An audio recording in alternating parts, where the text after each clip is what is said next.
dengan saya, Job Stanto, rekan-rekan mahasiswa yang berbahagia. Pada kesempatan hari ini kita akan melanjutkan mata kuliah kita di pertemuan yang terdahulu untuk hukum acara perdata. Kita kemarin sudah sempat menyinggung ya, mengulas mengenai acara perdata, di mana eh, secara singkat kita sudah menjelaskan apa itu acara perdata dan sebagainya. Nah, sekarang kita coba untuk menjelaskan kembali untuk acara perdata, khususnya yang berkaitan dengan sejarah perkembangan hukum acara perdata. Nah, itu yang kita ketahui bersama bahwa Indonesia adalah sebuah negara yang sampai hari ini kita masih menganut atau mengikuti ketentuan hukum yang merupakan warisan dari kolonial Belanda. Nah, kalau kita baca sejarah, tentunya kita akan setback ke belakang, mundur dulu ke belakang, mengenai sejarah perkembangan hukum acara perdata di Indonesia. Ini tujuannya apa? Untuk kita lebih mudah dalam memahami hukum acara perdata. Rekan-rekan mahasiswa, seperti kita ketahui bahwa eh, Indonesia merupakan bekas jajahan dari negara Belanda. Baca sejarah itu, kita bicara sejarah dunia, kita kenal, saya yakin Anda juga kenal semua bahwa di Prancis dulu pernah ada seorang pemimpin yang sangat disegani, eh, yang punya cita-cita untuk menguasai dunia. Nah, orang ini bernama Napoleon Bonaparte. Jadi ketika dia memimpin di Prancis itu, Napoleon Bonaparte membuat suatu aturan hukum, ya, keperdataan yang kemudian diberi nama Code Civil de France atau dikenal juga dengan Code Napoleon. Ini dibentuk di tahun 1804 ya, kan? Nah, keinginan Napoleon untuk menguasai dunia ini dibuktikan dengan serangkaian tindakan agresif dari Prancis yang melakukan ekspansi untuk menaklukkan negara-negara tetangga di Eropa khususnya, juga sampai merambah di Amerika. Di tahun 1809, Prancis menyerang Belanda. Jadi Prancis menyerang kerajaan Belanda yang kemudian berhasil menaklukkan Belanda di tahun 1809 sampai 1811. Prancis menguasai Belanda. Nah, dalam masa periode pendudukan Prancis di Belanda ini, Napoleon Bonaparte kemudian menerapkan hukum dari Kode Prancisnya. Jadi hukum Prancis, Kode Sivil Prancis diaplikasikan di negara jajahannya yaitu Belanda, yang kemudian disesuaikan dengan Belanda. Diberi nama hukum itu adalah Wetboek Napoleon Ingerecht Vergadkoning Holland. Jadi aturan hukum Napoleon yang ditetapkan di Belanda. Isi dari aturan ini mirip, ya, hampir mirip dengan Code Civil yang dibuat oleh Napoleon di Prancis, di belakang di Prancis, atau Code Civil de France. Nah, di 2011 ya, Belanda berhasil mengusir penjajahan Inggris, yang mana kemudian aturan-aturan yang ada di Belanda yang merupakan warisan Inggris masih tetap digunakan. Bahkan Code Civil de Français itu kemudian resmi digunakan oleh negeri Belanda dan ditetapkan menjadi kitab undang-undang hukum perdata. Yang mana tentu saja karena Belanda menyadari aturan ini merupakan aturan warisan dari penjajah Prancis, kemudian mencoba untuk dibenahi, apa namanya, dilakukan konsolidasi, apa namanya, dilakukan perubahan-perubahan yang tentunya disesuaikan dengan perkembangan zaman dan kebutuhan di negeri Belanda itu sendiri. Nah, perubahan-perubahan terhadap Code Civil de France yang dijadikan KUHP, KUH Perdata oleh Belanda itu diawali tahun 1824 oleh Master Reglement J.M. Kemper. J.M. Kemper ini memulai proses untuk membenahi, menata ulang KUH Perdata di Belanda untuk disesuaikan dengan kebutuhan di negeri Belanda. Namun belum selesai proses proses apa namanya proses pembenahan tersebut ya. Kemudian Mr. Kemper ini meninggal. Terus bagaimana dengan kelanjutan untuk perubahan ketentuan hukum perdata di Belanda. Nah, untuk melanjutkan ini kemudian proses perubahan itu dilanjutkan oleh Nicolai. Nicolai ini adalah dulunya adalah ketua dari pengadilan tinggi di negeri Belanda. Nicolai kemudian melanjutkan apa yang telah dirintis oleh J.M. Kemper, rumusan hukum yang merupakan warisan dari Code Civil de France itu kemudian di tanggal 6 Juli 1830 itu resmi selesai dikerjakan. Jadi pembenahan ketentuan-ketentuan hukum yang ada di Code Civil de France itu berhasil dibenahi, selesai kerjakan. Yang kemudian oleh pemerintah Belanda diberikan nama Barclaycard White Book. Barclaycard White Book ini kita kenal juga di Indonesia sebagai Kitab Undang-Undang Hukum Perdata Belanda. Sedangkan ya aturan yang lain itu dipisah menjadi Wetboek van Cop-Handel atau WVK atau kita kenal sebagai Kitab Undang-Undang Hukum Dagang. Jadi sekali lagi pasca Belanda Merdeka 1811 kemudian 1814 ketentuan Code de France itu diresmikan sebagai Kitab Undang-Undang Hukum Perdata di Belanda. Kemudian dilakukan perubahan-perubahan diawali oleh 1824 oleh Mr. J. Kemper. Kemper meninggal, kemudian dilanjutkan oleh Nicolai, Ketua Pengadilan Tinggi Belanda, dan proses perubahan itu selesai di 6 Juli 1830. Kemudian diberilah nama Barclay White Book dan White Book van Cop-Handel. Jadi ini sejarah lahirnya Kitab Undang-Undang Hukum Perdata dan Kitab Undang-Undang Hukum Dagang. Nah, rekan-rekan, bagaimana dengan di Indonesia? Di Indonesia tentu saja BW dan Barclays Facebook dan Wade Van Cop-Handel ini diterapkan di Indonesia. Nah, di era Belanda, ya hukum materialnya kan kalau perdata di BW kemudian WVK itu hukum materialnya. Nah, kemudian hukum formilnya karena saat itu diterapkan di Indonesia itu adalah berlaku hukum untuk tiga golongan masyarakat, yaitu yang pertama golongan masyarakat Eropa, masyarakat Asia Timur, Tionghoa, dan masyarakat Bumi Putra atau kita kenal dengan pribumi. Nah, pada saat itu segala sesuatu yang berhubungan dengan pengadilan terhadap apa namanya hukum acara untuk perkara-perkara perdata yang melibatkan pribumi itu belum ada aturannya.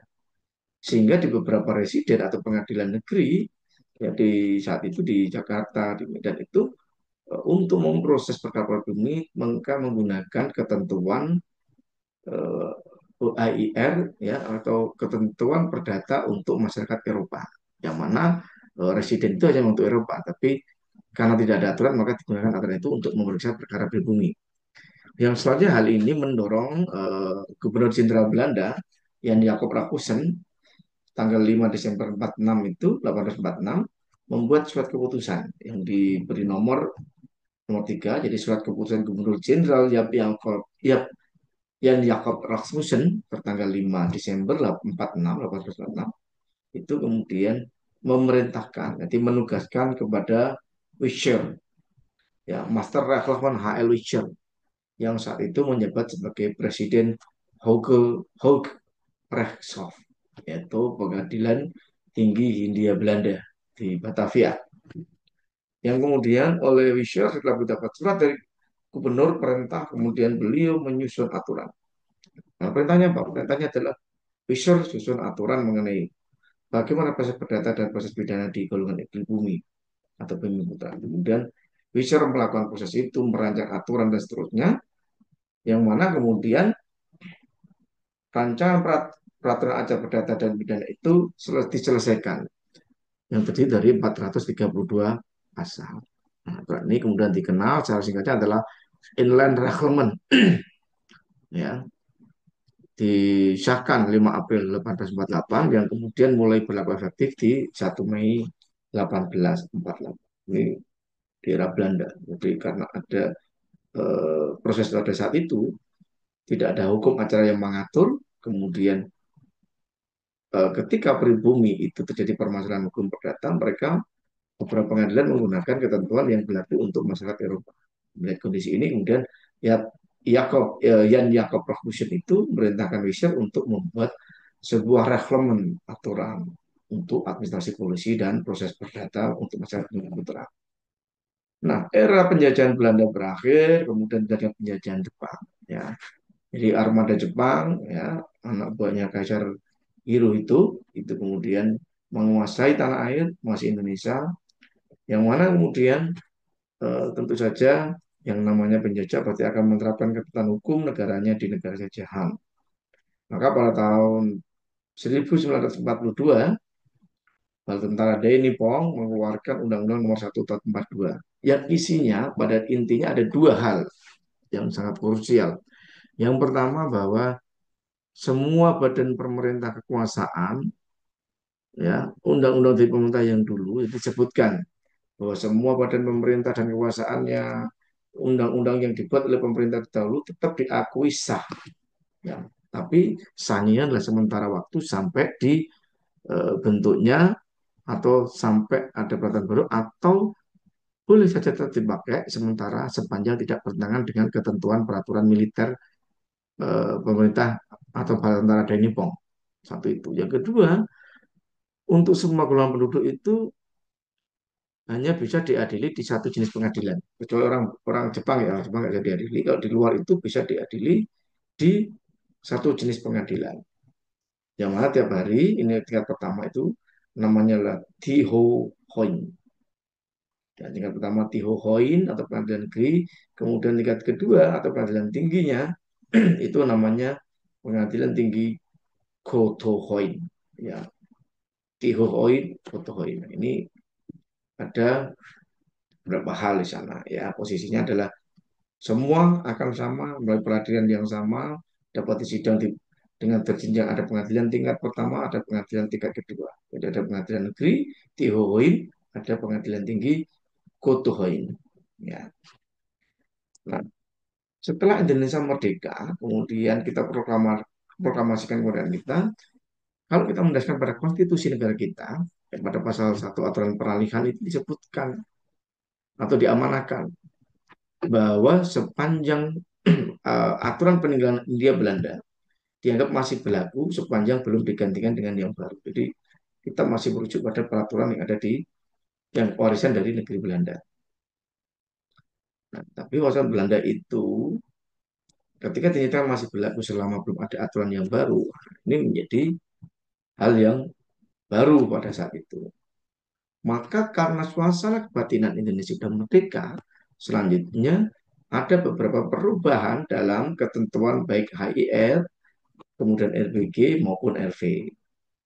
Contoh adalah kata-kata Bumi-Putra atau inlands pada HIR itu diganti menjadi Indonesia atau Indonesia, sehingga penyebutannya yang berupa awal adalah Herzian HIR itu adalah Herzian Indonesia Raglemen atau Highland Herzian Island Raglemen itu berubah menjadi Herzian Indonesia Raglemen, ya, atau Raglemen Indonesia. Ini mau pakai yang mana nih? Mau HIR, ada RBG, ada RV. Maka yang pasti masalah yang dihadapi ada satu masalah pembagian, ada tiga posisi atau tiga golongan bagi penduduk di Indonesia. Ini dianggap tidak sesuai. Satu. Yang kedua, HIR, RBG itu dianggap terlalu sederhana. Ya. Sehingga ketentuan dari RV ini melengkapi ketentuan dari RV yang belum diatur. Jadi kalau RV belum diatur, HIR belum diatur, RV yang ngatur, maka ini direkomendasikan. Nah, yang menjadi karakteristik dari HIR atau RBG itu adalah aspek sederhana atau minim formalitas. Ya, minim formalitas. Jadi mereka belum mengatur secara kunci. Contoh misalkan HIR itu tidak menganut kewajiban pihak untuk diwakili penasihat hukum. Jadi itu tidak ada ketentuan itu. Tapi di RV itu diatur posisinya. Artinya ini adalah untuk mengisi kekosongan hukum. Nah, bagaimana sih ketika terjadi kekosongan hukum itu? Nah, yang nggak ada RBG, nggak ada RV, nggak ada. Maka mendasarkan pasal 79 Undang-Undang Mahkamah Agung, sebenarnya Mahkamah Agung punya hak atau kewenangan untuk mengatur hal-hal yang diperlukan dalam konteks untuk kelancaran pelaksanaan peradilan apabila ditemukan atau terdapat kekurangan atau kekosongan hukum. Ya, karena hukum ini dinamis, pastinya hukum dinamis sehingga setiap saat akan bisa berubah. Nah, sehingga dengan berkembangnya zaman ini, kadang kalau buat aturan itu pasti akan harus mengikuti. Nah, ketika HIR-nya itu tidak ada, ketika WB-nya nggak ada, maka bagaimana cara mengaturnya? Contoh adalah SEMA 7 tahun 2001 atau tentang pelaksanaan pemerintahan setempat. Nah, apa sih yang dimaksud dengan pemerintahan setempat? Pemerintahan setempat ini hanya terjadi di perkara-perkara yang bersangkutan dengan adanya sengketa tanah. Jadi kalau sengketa tanah masuknya ke sana, tapi kalau nggak ada nggak bisa. Nah, kalau sengketa tanah wajib itu nanti ada PS. Jadi misalkan ada sengketa terkait dua bidang tanah ya untuk menghindari hal yang kosong, maka bisa saja dilakukan apa namanya proses untuk menyelesaikan itu. Sehingga ketika ada PS atau pemerintahan tempat itu atau di CMT, masing-masing pihak bisa memastikan bahwa objek sengketanya adalah sama. Kemudian Perma nomor 1 2019 untuk Perma nomor 7 2022 ini tentang IKOT. Nah, IKOT itu nggak ada diatur di dalam HIR kita, RBG maupun RV. Sehingga kemudian terkait dengan perkara elektronik ini dibuatlah peraturan Mahkamah Agung untuk mengatasi itu, untuk mengisi kekosongan itu. Tujuannya apa? Tentu saja untuk mewujudkan pengadilan yang sederhana, murah, cepat ya dalam penanganan perkara. Kemudian ada Perma nomor 2 tahun 2015, junto Perma nomor 4 tahun 2019 tentang gugatan sederhana. Ini beberapa perma. Jadi ketika ada kekosongan, maka bisa diisi dengan SEMA atau perma. Ya, saya kira itu rekan-rekan mahasiswa, kurang lebihnya mohon maaf. Terima kasih atas perhatiannya. Kita akhiri pertemuan berkali ini dengan mengucapkan Assalamualaikum warahmatullahi wabarakatuh. Sampai jumpa kembali.